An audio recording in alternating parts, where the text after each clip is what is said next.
Buso-buso, mapagpalang araw sa ating lahat. So, alas 5:45 po ng umaga. So, meron lang po akong ipapakita sa inyo.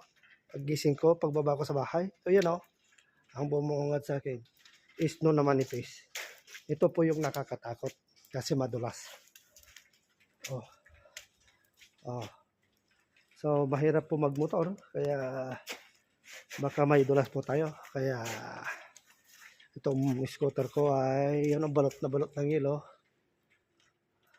balot ng yelo. So, lagay ko lang sa parkingan para hindi po ako mamultaan at tatakloban ko na rin kasi nandito lang sa parkingan ng mga